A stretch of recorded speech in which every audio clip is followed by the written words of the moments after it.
Tell us a little bit about that. So since we're going to Greece, it has to be about a tragedy. It starts with a dark prophecy from the Delphi Oracle, actually, who they are trying, you'll find, to manipulate the Greek world.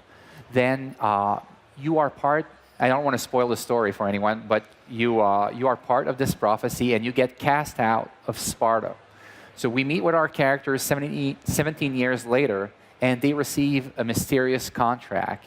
And that contract will set them on the path to reunite with their family. And that's their the character's personal journey, personal odyssey throughout Greece. But because of this new dialogue system that we have created, we've got many, many stories to tell. There's more than 30 hours of dialogues in the game. And we'll get the chance to see an example on screen. Oh, so we're playing as Cassandra. Yes, absolutely. And Wonderful. I love playing with Cassandra. I love the energy the actress puts into the role. And one of the things that is interesting to me is that, I've played with Alexios, I play with Cassandra, but I respond very differently to the voice acting from the characters, and it makes me role play in a very different way. So I don't play Cassandra the same way as I play Alexios, even though they have the same stories, the same abilities, and the same strength. Interesting. How does, now my understanding is this is actually the most ancient civilization depicted in Assassin's Creed history. Yes. Some of those get pretty ancient. So this one, though, how does this sort of antiquity of classic Greece, how does that sort of impact the story, the mechanics? How does that infuse itself into the experience? For us, it's the birth of Western civilization, in a way. So you'll get the chance to meet incredible characters like Socrates, for example. You'll not only be able to discuss philosophy, but we've implemented systems in the game that allow us to monitor what the player is doing. And depending on what you do, obviously, Socrates will question you. So he was very strong on questions. And he'll question you about the choices that you've made, the actions that you have taken, and try to make you, as a player, reflect on the choices that you have made. Have you made the right choices or the wrong choices? But we know that there is no right or wrong choices. So all those discussions with Socrates are, for me, a highlight of the game. Well, that's fascinating, actually. Socrates is in the game because he is such a mysterious figure in actual history. So how much homework did you do to sort of capture who he really is? Because all we really know is reports from his students, including Plato and his student Aristotle. Absolutely. So those are our main sources, but we tried to make our own take on who Socrates was. So he was a very fun guy. We tried to made him as a very fun guy to be around, always joking, always not taking himself too seriously, but always trying to challenge you about who you are. And we feel that this is the essence of at least what was reported down to us over the years. Now, Origins was a huge open world. Is this on the same scale as that, or are we going even bigger with this one? Oh, we're going bigger. We're going bigger. About twice as big. So it is absolutely a huge game. Of course, all of that. No, when are you guys going to stop? I mean, these things are getting so huge. But what's important is not just the size of the world, but it's actually what you do in that world. And you've got open world naval that is back, a bit like in Black Flag, which we know that our fans loved. But now you can jump on your ship, and it's completely seamless this time around.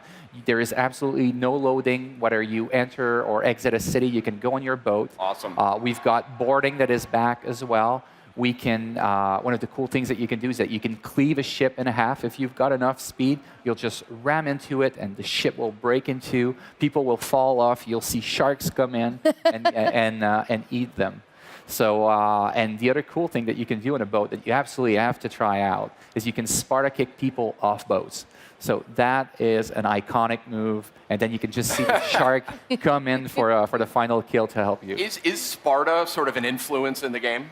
It is. It is. Our hero is of Spartan origins. Ah, cool. And he or she dresses like a Spartan, at least at the as you can see in this kind of iconic outfit that feels very Spartan. As a PlayStation fan, yeah, it looks a little bit familiar to me. I'm not sure why. I don't know why. I don't know why. But you'll see. We've got a nice surprise for our PlayStation fans right at the end of this walkthrough. Okay, can't wait. So tell me a little bit more about what this means here for the larger mythos. Assassin's Creed has this incredible mythos. This is the earliest one yet. What do we learn about sort of the order? Well, you'll learn a lot more. This is set 400 years before the birth of the Brotherhood. So, and for me, the Assassin's Creed brand, I've been working on it for the last 10 years, is so much more than just being an assassin. It is about visiting a pivotal moment in history. Yeah. And there's so much lore we can tell about that. We've got a lot of first civilization artifacts in the game, and we'll be able to kind of explore this origin of the war between order and chaos. And that's going to be a central theme in the game. Now, will it connect to some of the other Assassin's Creed worlds or some of the other Assassin's Creed characters? Absolutely, and especially through the present day, because we're continuing the story of Layla Hassan, who was introduced in Origins. And we very much listened to our fans who wanted a playable character back into the franchise. And now, if they so choose, they're going to get more present-day content than they've had in the past. Again, thanks to this dialogue system that we've implemented, and it allows us to do much more storytelling than before. Okay, tell us about what we're seeing here. So what you're seeing is what we call a conquest battle. So it's a huge technological endeavor that we embarked on 3 years ago to be able to have those large-scale battles that feature 150 versus 150 people. So you get to be the hero of the battlefield. What you see now on screen is the player using some abilities that are powered through the spear of Leonidas. So Leonidas of Sparta was your grandfather, passed down his spear onto you, and it's a first civ artifact that you get right from the start of the game. And it allows you to have cool powers.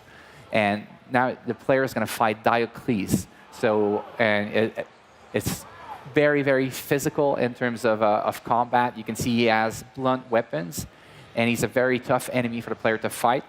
And you're going to see Cassandra switch weapons very soon after Diocles taunts her like this.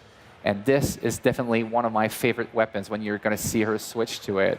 Feels like a huge baseball bat, and you've got... Is this an authentic weapon that was used in this time period? I cannot tell, but I can tell you it's a very fun weapon to use. That's all we need to know. And you can bat enemies off. It's absolutely amazing.